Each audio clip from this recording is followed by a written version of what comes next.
Hi, everyone. Thank you so much for joining tonight. I'm going to pass the mic over to Pete. We're lucky to have two Tech for Campaigns co-founders on the call tonight, so I'll pass the mic over to Pete to say a couple words. Is the mic passed to me now? It is, and you can talk now. Thank you. Here it is. Here's the mic. Hey, everyone. Thanks for joining us for our event tonight. I think everyone's in for a real treat here to learn from both David, author of Ratf and now Unrigged, and also Jess, my co-founder for Tech for Campaigns, the CEO of Tech for Campaigns. Stephanie prompted me to give a little bit of an introduction, a brief introduction really quickly here. And so what I thought I might do is just kind of share with folks how I initially got involved with Tech for Campaigns. It was January of 2017.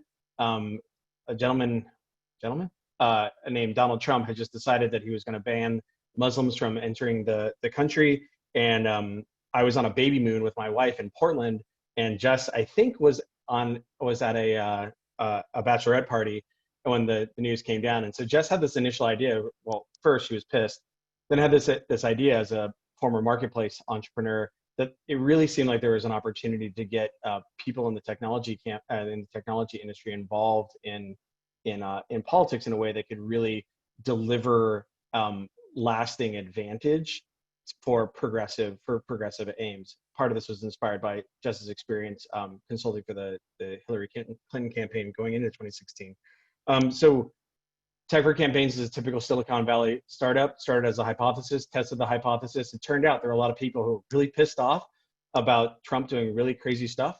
And so we started MVPing it in 2017 and figured out that really the place to deliver strong impact was at the state level, because for reasons that Jess and I didn't know when we started, but David is going to share with everybody here in short order. And then the second thing that we learned was that there's actually a lot of people who are really eager to get involved, and not just from their time standpoint, but they also didn't know where to kind of put their money to work, so to speak. Like we all know that we can give the Hillary Clinton campaign or the Cory Booker campaign or the Beto campaign or what have you, essentially the sexy campaigns, but is that the highest and best use of our dollars? And so I think what ended up happening was over the next 3 years, Tech for Campaigns is really under Jessica's leadership has really become a powerhouse at state level campaigns, delivering modern talent, technology, and training in a way that is creating lasting advantage, impact, and B, lasting advantage to progressive aims. So everyone's in for a treat here tonight. Jessica's going to give a little bit of a briefing on Tech for Campaigns' impact so far in 2020, the states that the organization is deployed in, and what the organization is doing. And David's going to explain to us how it all got broken to begin with. So I'm really excited to hear both. And now I'll pass the mic back to you. Thanks, Pete. Hi, everyone. I'm Jessica Alter. I'm the co-founder and CEO of Tech for Campaigns. And first and foremost, I wanted to thank everyone for joining, but in particular, call out the champions, hosts, and the host committee for tonight that has been on your screen for the last few minutes. I won't call them all out by name, but without them, this would not be possible. And Pete's right that we started and run things like a typical Silicon Valley startup, but it's a nonprofit. So it's without your support, the host support, it wouldn't be possible. So we're just extremely appreciative of the effort and time they put in. I'm gonna let David talk more about the states than I do. I wanna give you a quick briefing on where things are in digital and how Tech for Campaigns works. And we'll get to David as quickly as we can. But first and foremost, I started this with Pete 3 years ago, mostly because when the Muslim ban hit, I imagined what my grandmother, who was in hiding during the Holocaust, would say about what Donald Trump was doing, and what if I asked her what she thought, and she would ask me what I was doing about it. And at the time, all I would have been able to say was, while I'm yelling at people on social media who already agree with me. And that just didn't feel like enough, and I was very frustrated. And that's really when I sent the first text to Pete about maybe we should try to see if our friends want to be involved. And what we realized pretty quickly along the way were three things. One is that the Democrats lag far behind on both technology and digital. This slide is showing what a typical dollar that a donor like you gives, how it gets spent for the Dems. Mostly it's going to TV and direct mail. That's where the large majority is going. Some goes to staff, a very small percentage, about 5%. So 5 cents of your dollar is going to digital.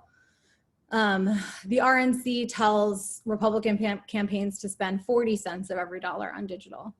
And this is starting at the top. In fact, we just came out with a blog post today, although slightly overshadowed by the big VP announcement. But we looked at how things have changed in the last 2 years in digital spend. And we looked today, and from May 24th to July 12th on Google, Trump has outspent Biden 2-1. So we're still lagging behind in sort of every measure of digital. And if you don't believe me, this is an actual picture from a training that was done in one of the states about what to do with technology. And just in case you're on the phone right now and you can't see it, it's a picture of a screen that says website, have one. And that is the extent of digital training for state campaigns. So we're really lagging behind. And what happens is when we do build things, and usually that happens at sort of a presidential level, they get thrown out. So a lot of times when we're talking, people say, but how could we be behind? What about Obama? And it's true that Obama and his team were great at tech and digital, and almost, were sort of the underdogs, so had to be at first. But nothing they did was passed on to anyone and was quite literally thrown out. And so it'd be like if you were building a tech company and you lost your product managers, your designers, and your engineers the same week every 2 years and started over. So that's sort of where we found things, and part of what shocked us. The second big thing was sort of the devastation that we've had at the state legislative level. We're showing here what happened while we were winning. So while we owned the top of the ticket, and David is going to talk much more about this, we lost 900 seats and control of 39 bodies at the state level. And last year we gained back about a third, but in 2020, or I should say 2021, it's a redistricting year. And let me be just super clear about this. State legislatures control federal redistricting. State legislatures control federal redistricting. If you're at home, you can say it with me if you want, because basically what we're saying is the state legislatures, which cost 1/100th to win, that of the money that it costs to win like a Senate race, are in control of federal outcomes for a decade. And Republicans realized this and took them over. And David wrote a book about it, so I'm gonna not keep talking about that, but let him tell you more. But what we decided is that given that, and given that the states are in control of so many issues that we all care about, just as a couple examples right now, voting and voter suppression, that's being controlled at the state level. Women's right to choose being controlled at the state level. Healthcare, always important, but particularly in COVID. Unemployment, all being controlled at the state level. And so these are things that the Republicans realized and decided they're gonna run things like they would run a business. And they're gonna make decisions based on ROI. And it's much, much higher ROI for them to control the states and then be able to then also control things federally. So it's against that backdrop that we really have grown TFC. And as examples of people that you might recognize that have been state legislators on sort of the good versus evil, Adam Schiff, Maxine Waters, Joaquin Castro, and everyone's favorite Barack Obama. On the flip side, Marco Rubio started there, Nikki Haley started there, Matt Gaetz started there, Lindsey Graham started there. So if you want to stop the next Lindsey Graham, you need to start at the state level. Don't wait till he's Lindsey Graham. So that is just a little bit about the importance of states. Again, David is the expert, so I'm going to let him talk about that. But that's one of the reasons that we focus there. And then finally, COVID hit. And, you know, we provide digital and technology services to especially state campaigns. And we're fortunate enough to be in a position right now to really be able to help, because there's this major increase in demand for digital help, but a totally static talent pool. So when you have an increase in demand and a static supply, somebody loses out. And who is losing out right now, if we don't help them, are going to be the state level campaigns, because they just don't have as much money to pay consultants. So that is the kinds of things that keep me up at night. Let me explain how TFC works to solve these problems and build a lasting tech and digital arm for the Democrats. It's really three-pronged. One is technology. So we have a small engineering and product team that does not fall down every 2 years, that we keep going.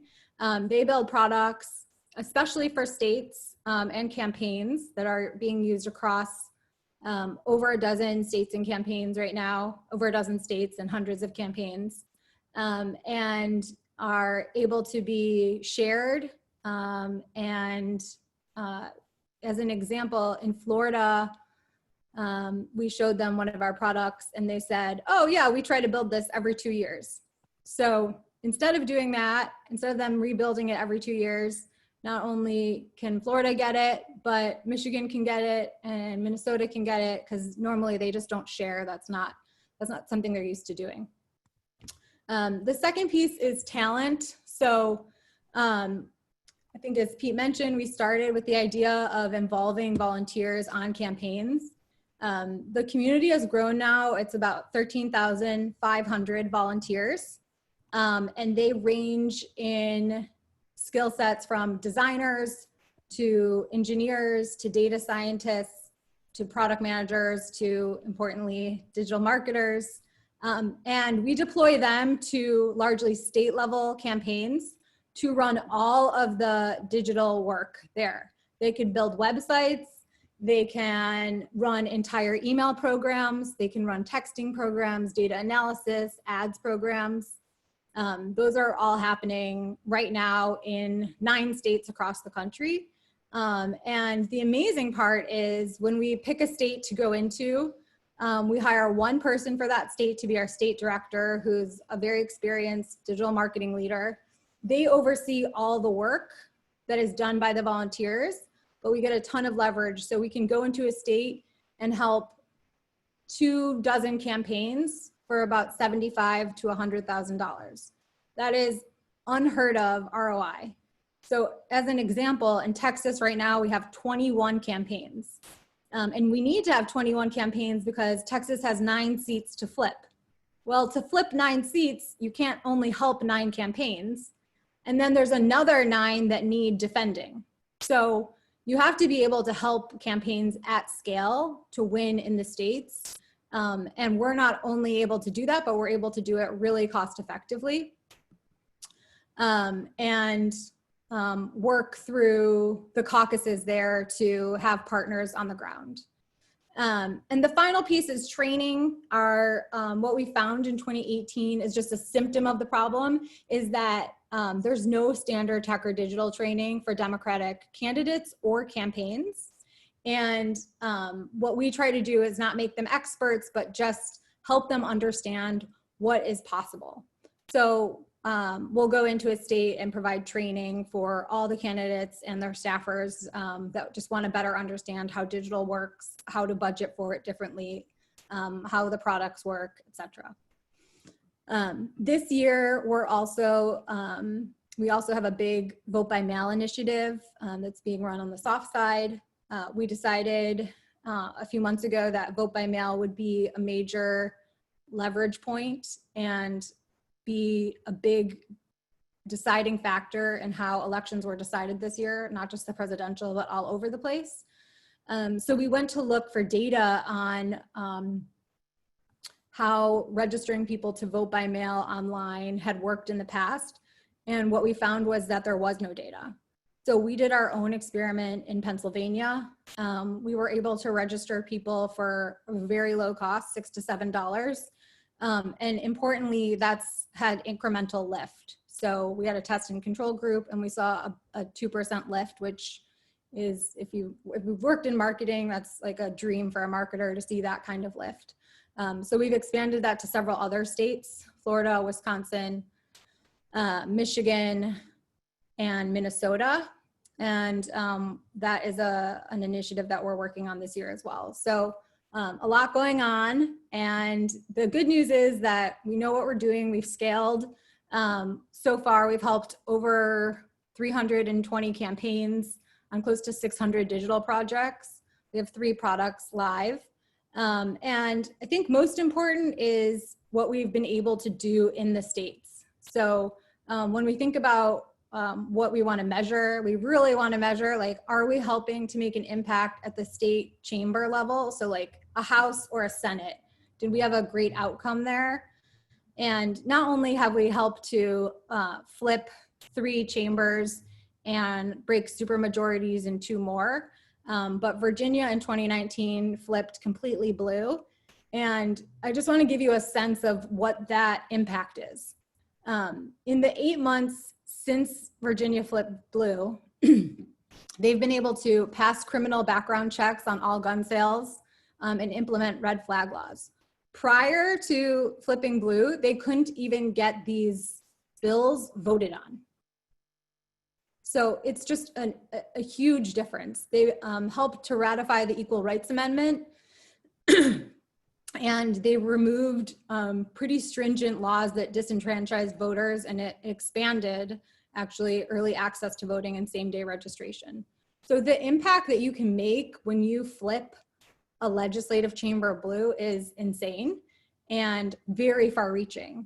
This doesn't even get to the point that now also Virginia House and Senate are going to be in control of redistricting in 2021. So they will draw the lines at the congressional federal level. In 2020, we are working on 9 states and 10 chambers. And already we have, actually I think these numbers are flipped, but we have 107 campaigns and 230 projects.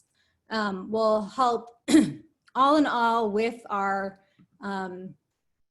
technology and talent in between 2019 and 2020 will help 300 campaigns. So it's huge scale for a really low cost. We're raising $4 to $5 million total. And that is just an unheard of ability to reach that many campaigns for that much money. So it's just, I know it's a shocking number to come up with, to see what's going on with digital, to see what's going on in the States. But instead of me telling you that everything's awesome, or David telling you that everything's awesome, I thought I would quickly let one of our candidates tell you. Hold on one second.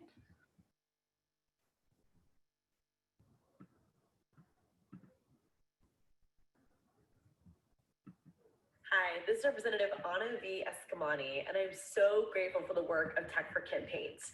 They were essential in my 2018 campaign, my first ever campaign, in flipping legislative seat from red to blue, and really making sure that we were communicating to our constituents through every platform, and especially digital. I would not have had a strong Facebook campaign if it wasn't for Tech for Campaigns or a texting campaign. Their volunteers really helped us shine the most, and not only to help get out the vote, but also combat some of the attacks that we face by being able to use digital as a tool to really share our story to a very specific and target audience while keeping our costs really low. The team themselves are amazing to work with. I've had the honor to get to know folks post our campaign, and not just in the sense of collaboration, but the data that comes from Tech for Campaigns and helping you be more efficient and effective in the future, and helping candidates like myself build capacity so we can teach these skills to others. Really, it's hard to even put a cost to, and it makes the investment Tech for Campaigns even more important, especially in a state like Florida. I really, really want to see post our campaign, and not just in the sense of collaboration, but the data that comes from Tech for Campaigns and helping you be more efficient and effective in the future, and helping candidates like myself build capacity so we can teach these skills to others. Really is hard to even put a cost to, and it makes the investment in Tech for Campaigns even more important, especially in a state like Florida. So with that, I'm going to let, David Daley tell you a little bit more about what he's seen in the States. If you don't know David or his writings, he is the author of the national best-selling book, Ratf, which is not just fun to say, but interesting to hear about. And he really first broke the story of the coordinated Republican plan to remake the nation through redistricting. And he just put out a new book as a follow-up called Unrigged, which is about how Americans are battling back to save democracy. So he can tell you that both sides, the depressing and the encouraging. He was also, interestingly, the first journalist to obtain the secret files about GOP redistricting mastermind Thomas Hofeller. And those files actually helped convince the Supreme Court to knock the citizenship question off of the US Census in 2020. So without further ado, we're really lucky to have you. David. Thank you, Jessica. Boy, Anna Eskamani is a rock star. That's a future governor of Florida you all helped elect. Really impressive. It's a pleasure to be with you. Thank you. Now let me try and terrify all of you. I want you to imagine election night about 80 days from now. By midnight, it is clear that Donald Trump has won states representing 249 electoral votes. Joe Biden has won states representing 240. And Michigan, Pennsylvania, and Wisconsin, once again, remain too close to call. There are millions of mail ballots left to be counted. It might take weeks. Trump appears to have an early lead in those states, even though the vast preponderance of votes have not been counted. On Twitter, he declares victory, suggesting election day totals must stand, or it's the voter fraud of the century, inaccurate, fraudulent. Conservative media falls in line. Over the ensuing weeks, ballots are slowly processed and Trump's lead diminishes. It's clear that Joe Biden has won the presidency, but the electoral college deadlines creep closer. There are no vote totals in these states that are ready yet to be authorized. The Constitution grants state legislatures the power to appoint electors. The legislatures in Michigan, in Pennsylvania, and Wisconsin are all controlled by Republicans. These bodies move to declare Trump the victor in their states. They appoint electoral college electors to vote for him. This hasn't necessarily been tested in court before, but Bush versus Gore made it clear that the US Constitution gives this power clearly to state legislatures. Are we ready to risk the presidency on a 5-4 vote in the Supreme Court? Voters in Pennsylvania, in Michigan, and Wisconsin, they routinely give more votes to Democratic candidates. Democrats have not won control of state legislatures in these states all decade. The maps in these state legislatures, it's not some local issue that only affects you if you live in Pennsylvania or in Wisconsin. This could affect all of us. This is the kind of a constitutional crisis in which a democracy can go off of the rails. These states could fix this, right? State legislatures make these laws. Wisconsin, however, the legislature there sues to insist that voters have their absentee ballots in April's primary postmarked ahead of the primary, and they weren't going to count votes that arrived afterwards. In Pennsylvania, you have Republican legislators suing to stop drop boxes from being placed on city and town streets to collect mail-in ballots. And you have state legislatures in all 3 of these states right now that have refused to change laws that would allow them to begin counting a crush of mail-in ballots before Election Day. Their current laws might work when 10% of the vote is likely to be absentee and by mail, when 70, when 80% of the vote is going to come in over the mail. That is why we're going to be in the situation we're in. How did we get here? Gerrymandering. We got outflanked a decade ago in all of these states. We are still paying for it. State legislatures matter. Maps matter. We got here because 10 years ago, in March of 2010, Karl Rove publishes an op-ed in the Wall Street Journal, and he reveals this Republican initiative called REDMAP, the Redistricting Majority Project. Republicans who were out of power in Washington after the 2008 Obama wave, they'd figure out a way back. It ran through state legislatures in a census year. We are, of course, in another one of those right now. That following year, as Rove reminded his readers back in 2010, the decennial redistricting that follows the census would take place. It was state legislatures that draw the lines for their own chambers as well as for Congress. The Republican plan, it's so elegant, it's so simple, it's amazing that no one had tried it in exactly this way before. Control redistricting, lock Democrats out of the process, draw themselves friendly maps that would endure for the next decade. Here's how easy Karl Rove said it would be. Republicans identified 107 key state legislative races around 16 states like Ohio, Wisconsin, Pennsylvania, Florida, North Carolina, Michigan. They'd flood those sleepy local races with $30 million, mostly negative TV ads and mailers.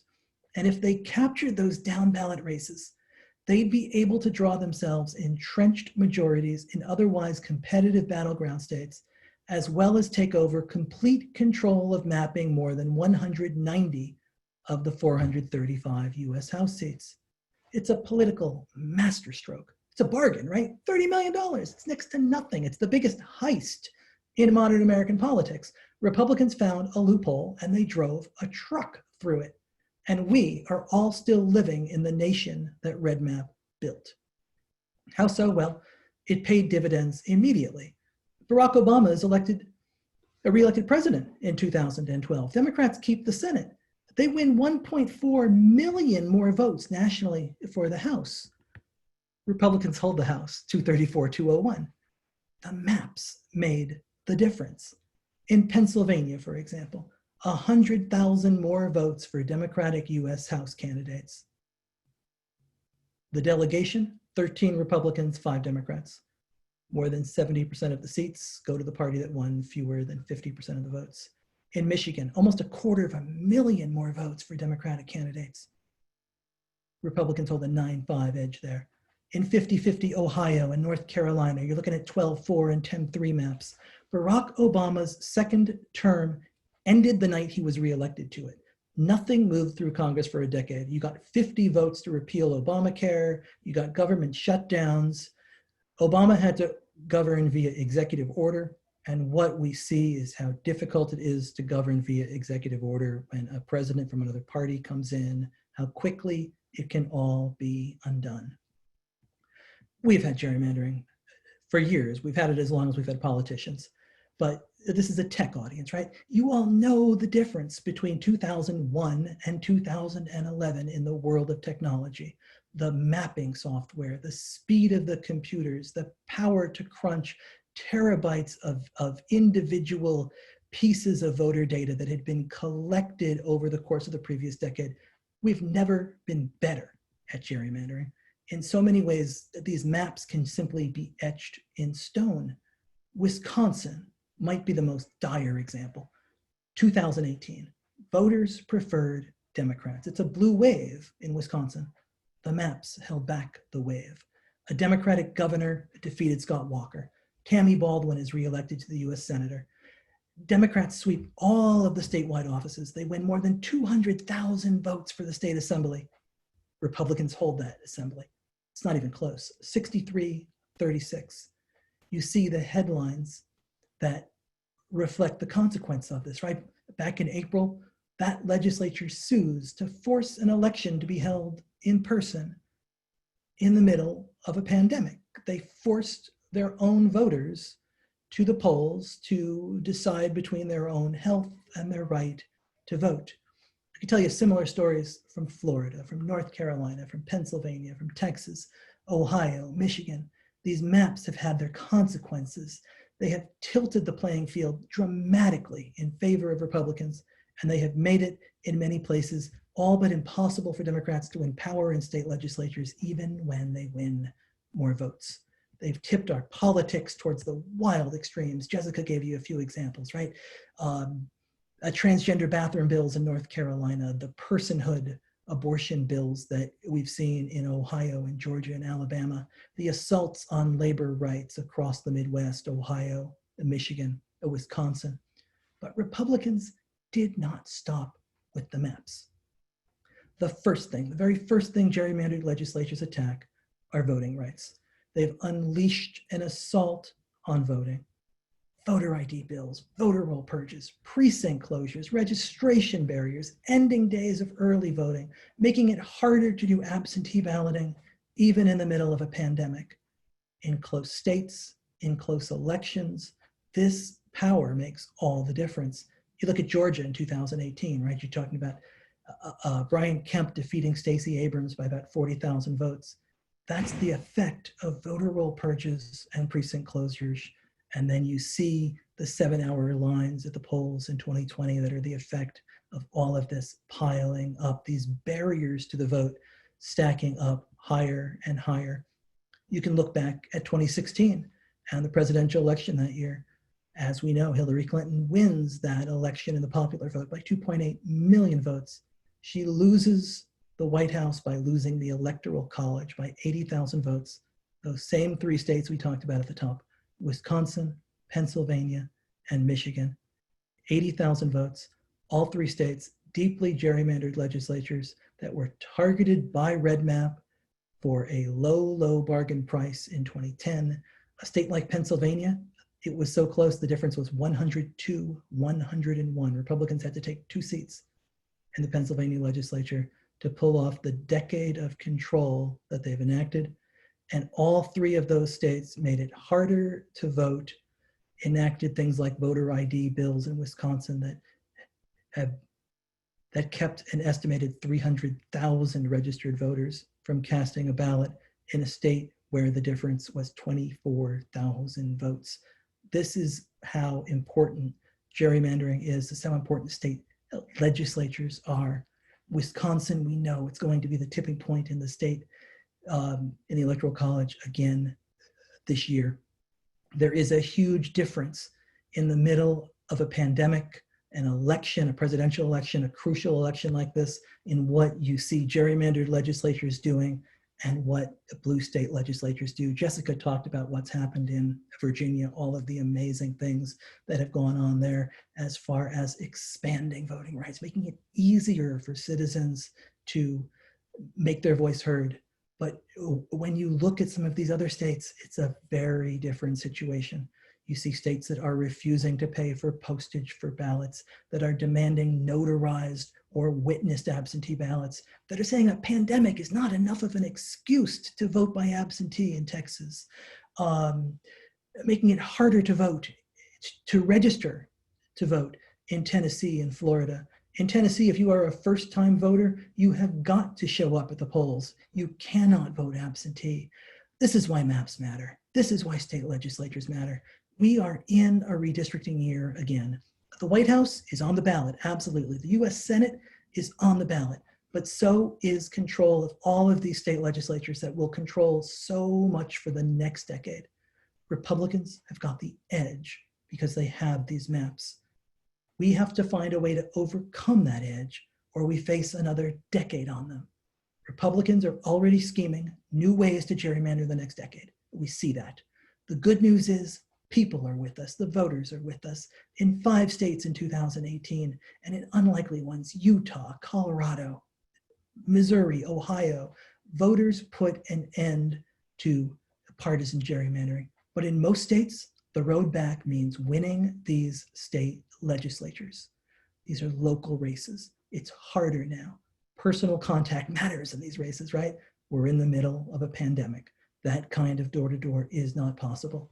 We're going to need digital. We're going to need tech. We're going to need to reach people where they are. We need a strategy to win the right seats in the right places. We're going to need all of you. We just lost John Lewis, and he wrote that really powerful a posthumous piece that was published in the New York Times the day of his funeral. And he wrote that democracy is not a state, it is an act. Ordinary people with extraordinary vision can redeem the soul of America by getting in what I call good trouble, necessary trouble. Voting and participating in the democratic process are key. The vote is the most powerful non-violent change agent you have in a democratic society. You must use it because it is not guaranteed. You can lose it. This is our job. This is the everyday work of citizens, understanding that democracy, it's an action. It's not a verb. It's something we've got to tend, something within ourselves we've got to work to perfect every day.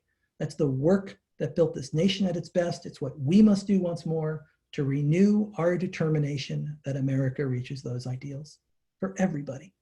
The life of John Lewis, it shows that this capacity for perseverance, for courage, lies within all of us. But the struggles at his death show that we've got a long way to go. We fix it through state legislatures. We fix the root problem, or we fix nothing. This is how we win seats back at the table. We fix it with technology for change, finding voters where they live. It's hard. These maps are hard. But there is no fight more crucial to maintaining a democracy. This is where we need you and really need you most. Thank you very much. I really appreciate all of you being here. Thanks. Thanks, David. If you have questions, you can post them in Q&A. We're going to do a little bit of Q&A right now. First one is my question to David, which is, you helped lay out some scenarios that I just want to talk about. Let's pretend Biden wins. But we, again, find ourselves in a place where we ignored state legislatures. What does that look like? I think we got a good look at it in 2012. You saw a Congress that passed 50 bills to repeal Obamacare, that refused to act on gun control even after Sandy Hook, that forced government shutdown after government shutdown. You saw a Congress that was not up to the task of governing, that was extreme, that was broken, that was gridlocked.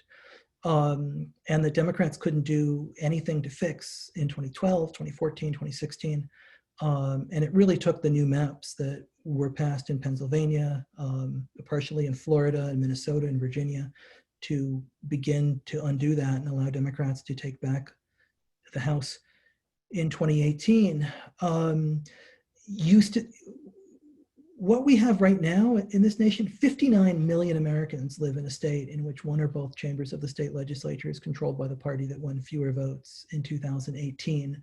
All 59 million of them, by the way, live in states where Democratic candidates won more votes and Republicans have control of those state legislatures. We are going to continue to live in that nation if we can't get a handle on state legislatures and redistricting and gerrymandering. There's a question about, which I think we can tag team maybe, but the question is, the tech industry seems to be mostly progressive, or at least left of center, which I think generally is true. How did it happen that our use of technology and digital media is so far behind the GOP's? I can answer generally, and I'll let you answer about RedMap. That helps. Okay. Yeah, I think what happens is that we're mostly using tech people in politics to give money and not to give advice or lend expertise. At TFC, we do both, but like most of the people who work at TFC and obviously all of the volunteers are from the tech industry. So for example, the Vote by Mail initiative that I mentioned is being run by someone who is an expert at D2C online acquisition, and she's getting phenomenal results. She's just using all of her commercial knowledge in a different space that hasn't been used before. And so I think it's incumbent upon us to give, because at the end of the day, influence and money are tied together in politics, but we also have to use that to use our knowledge to make decisions about making sure that we're not only giving in high ROI, but where people are spending their time. So as an example, I don't know anyone who, before I ask them this question, says that they've done this, but when is the last time you asked a candidate what percentage of their budget is going to digital or tech? And I promise you, it's under 10%. I can absolutely promise you, my lawyers will let me use the word guarantee. So, it's incumbent upon us and the tech industry to support initiatives like this, but also ask the honestly not that hard questions. David, do you want to chime in on this? Sure. When Democrats won in 2008, Barack Obama had a brilliant tech campaign, right? And if you go back to 2008, everybody thought the Democrats, even on the Republican side, that a demographic change in this country was going to create this sort of coalition of the inevitable, and the Democrats are going to be the majority party in this nation for a long time to come because of the way that American demographics were changing. And it didn't exactly turn out that way, did it? And Republicans were more desperate after that. They saw the way the nation was changing, and they had to come up with a way around it. The Democrats assumed that they would be in charge and that the prevailing trends favored them. Republicans had to come up with a different way around it. And they hit on redistricting, not because of the tech piece necessarily, but because of ROI. They realized that state legislatures provided an opportunity to. It was an undervalued asset. These state legislative races might cost $250,000 each, and they could step in, and by picking off a handful of them in North Carolina and Pennsylvania and Wisconsin and all these states we keep talking about, they could wield outsized influence for a decade to come, both at the state and the national level. And they decided that that was an easier path to holding power than trying to appeal to all Americans in a changing nation. They doubled down on their base.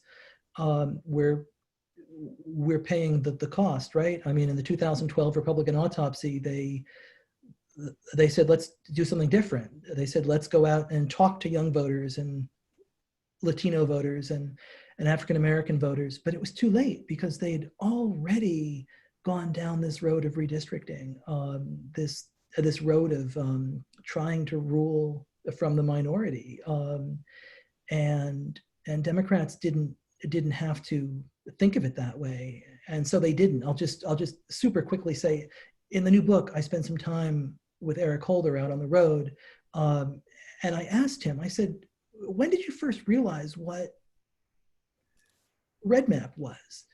And he kind of shook his head, and he said, about a month after the 2012 presidential election, he and Barack Obama were somewhere in the White House. He said he thought outside the Oval Office, and they were looking through the election results, and they couldn't figure it out. They said, we thought we had a good night. So why didn't that correspond to gains in state legislatures and congressional delegations? They had no idea, even in 2012, what had hit them. We can't let that happen again. One more question from Brandon, who is one of our hosts. Thanks, Brandon. Should Democrats gerrymander back against Republicans the same way Republicans did, even when Democrats win back leverage, or turn the other cheek? This is a state-by-state question. And I think that if you add up the math, the number of places where the Democrats could conceivably control the entire process, very few places. Maybe you're talking about, you might be able to squeeze another seat out of Virginia. You might be able to squeeze one more seat out of Illinois. Could you perhaps draw an 8-0 map in Maryland? Maybe, but the Democrats looked at doing that in 2011 and the incumbents balked and said it would slice up their majorities a little too close. So I don't think that the math is there to gerrymander back like that. I think it would cost Democrats more in other states to go down that road. I also think that public opinion is with us. And to hand over the moral high ground on an issue like this at a time when 65, 70% of voters, even in states like Florida and Missouri, are with us, would be a mistake. And since we're talking about Missouri, do you want to just tell the maybe 60-second version of what is going on in Missouri? In Missouri in 2018, you had voters pass an amendment called Clean Missouri that tried to get money out of politics and mandated independent redistricting. More than almost two-thirds of voters passed it. The state legislature is trying to undo it. They have put it back on the ballot. But it's not only a return to the bad old days, it's worse. And what they want to do, I think, is foreshadowing the Republican strategy in many states. It is to move from redistricting state legislatures based on the longtime standard of total population and moving to only citizen population. And if you do that in states like Missouri or Texas, Georgia, Alabama, you could hold back demographic change for another 10 or 20 years. Basically only count people who are US citizens. Only count citizens rather than count total population. It would be devastating in a state like Texas and elsewhere to do that. This, at a time when Democrats are trying to win back state legislatures, Republicans have another galaxy brain, right? This is what they're thinking about next decade. We've got to claw back at state legislatures while also counteracting whatever moves they are looking to make in 2021. And then we'll take a couple more, but I'm going to go back to the deck in a second. One question from Chris: can the governor of Wisconsin or North Carolina veto the legislator's choice of electors? It doesn't look that way. The Constitution says legislatures control this. It does not say legislatures and governors. My guess would be that John Roberts would read that very strictly. So I want to, we'll keep having the conversation, but I want to address a question and then talk about how Tech for Campaigns and how you can support us. First, I think there was a question about, is the vision of Tech for Campaigns to support only state legislatures?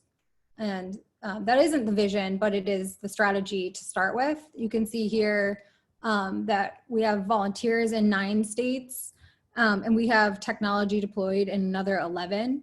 And the strategy is to start in the states and be able to fan out, but the states are just bar none, without question, there is no debate, the highest ROI place to spend time and money. And you need to be able to scale to get there and make an impact. And so that's where we're choosing to spend our time there, especially through 2020. But what the model scales, and especially tech tools, are already being used in other states, sometimes in federal races, sometimes in smaller races. So the vision is to be the tech arm, the lasting tech arm, importantly, for the Democrats. But this is the place where we've started, because it's this unique concentric circle overlap between being incredibly ignored and incredibly strategic. And we've been asked several times, how can you help? Next slide. And we would love you to be a supporter of what we're doing at Tech for Campaigns. As I said at the beginning, we absolutely cannot do what we're doing without the generosity of our donors. But I think it's important to know where your dollars are going. I think that's one of the problems on campaigns right now, is that people don't understand where their dollars are going. So for every $1,000, you're basically funding 2 digital campaign projects on campaigns like Anna's, who, as David mentioned, is probably a future governor, or at least gubernatorial candidate in Florida. For $5,000, you're funding a full state to use one of our analytics products, and $10,000 funds 20 digital campaign projects. And just to give you a sense, if you're giving that money to Biden, which I'm all for, it's just not the same kind of ROI, because last quarter, he raised $81 million. So the impact you're having is just totally different. And you can give for different reasons, but only supporting the presidential campaigns or only supporting the US Senate campaigns is not going to fix the problem. And I think if you have questions about that, I want you to post them now, because that is, I think, one of the biggest takeaways of this conversation with David, is that You cannot ignore the states and expect things to change. And I know it's less sexy, but it's much higher impact. So I know we'll post the link to give in the chat channel now, and we'll take a couple more questions. We really appreciate everyone giving. Steph, are there a couple more questions?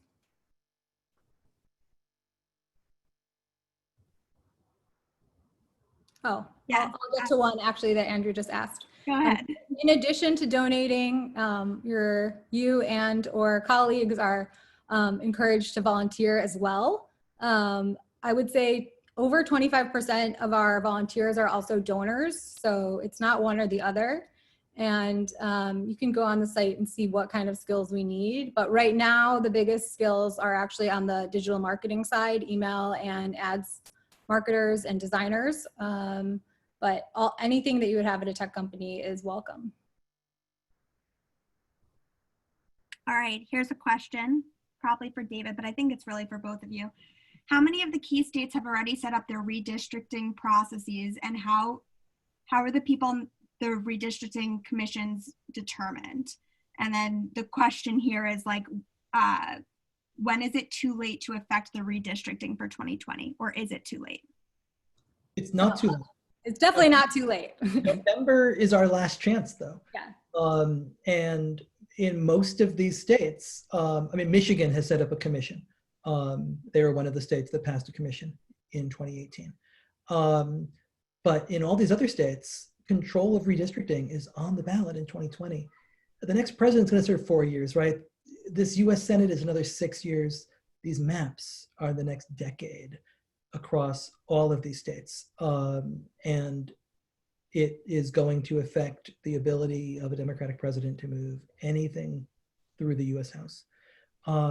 So we absolutely have got to take advantage of this last chance to win a seat at the table in North Carolina, a last chance to win, you know, important seats at the table in Ohio, important seats at the table in Florida, important seats at the table in Texas, Minnesota. There's a couple of seats in Minnesota that could tip the balance there. All of those states happen to be states we're in, which is not accidental.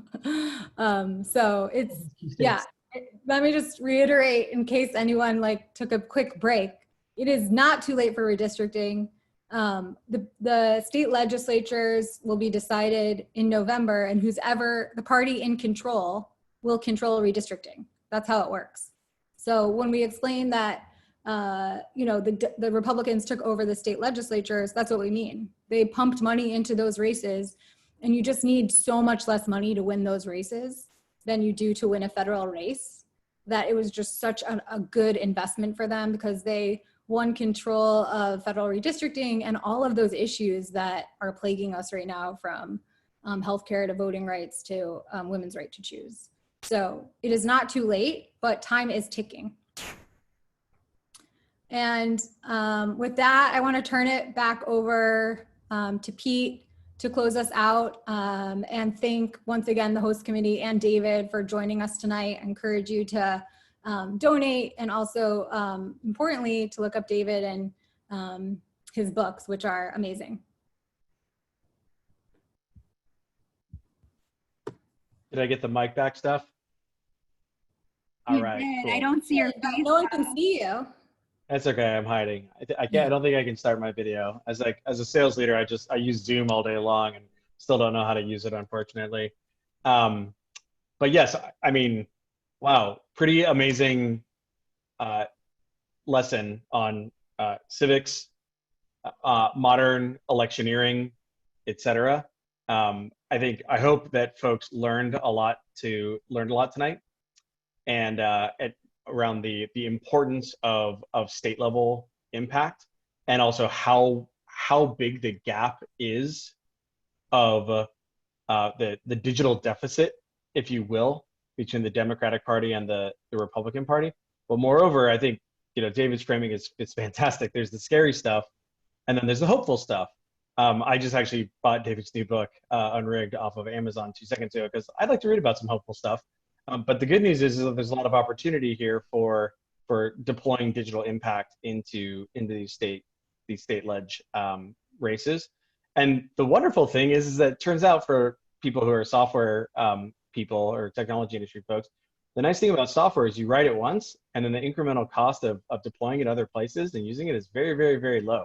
So the stuff that Tech for Campaigns has been developing, I really like the slide that just showed earlier, just because we aren't in a state, so to speak, our software product Polaris that automates fundraising for campaigns is deployed in a variety of other states. So it makes it such that campaigns can raise money faster, and then they raise money faster, and then they turn around and they deploy it into digital spend, which then is tracked by another product that Tech for Campaigns has created called Tabella Digital that helps state caucuses understand whether or not their state campaigns are actually doing a good job in spending their money on Facebook ads and digital, or if they're just doing it the old school way and shuttling money into the dumpster fire that is television.